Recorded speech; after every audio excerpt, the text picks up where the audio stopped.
Sesini küleklerde aktardım yine. Şekiller danıştı gece gündüz mene.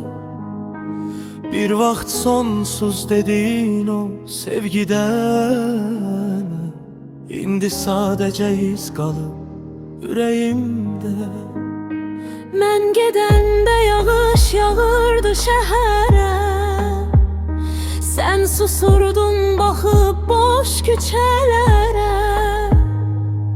Nə qədər unuttum desəm də səni, adın qalır ürəyimdə hər kəlmədə.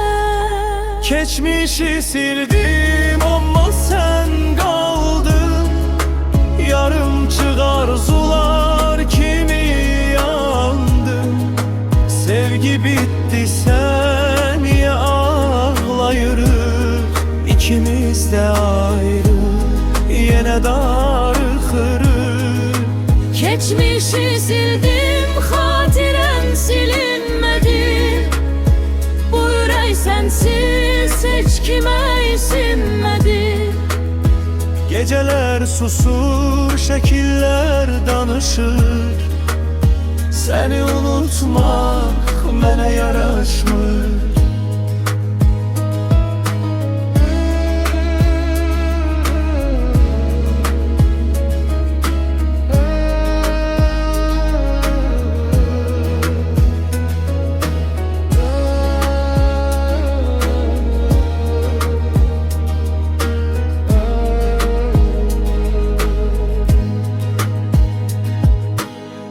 Sen yüreğimde gizlettim.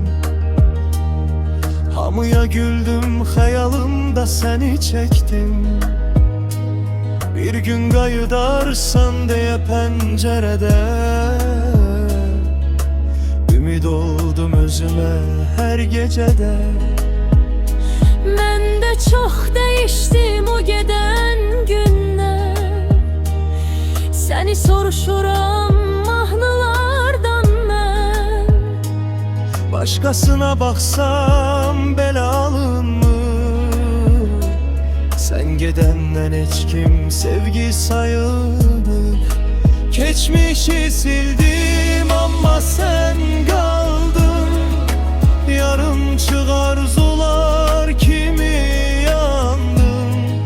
Sevgi bitti sen ya ağlayırıq.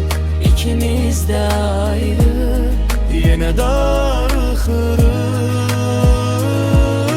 Belki bir gün yad olarıq. Belki de hiç vaxt unutmuruq. Birlikdə Sevgi bitmir bəzən. Sadece insanlar gedir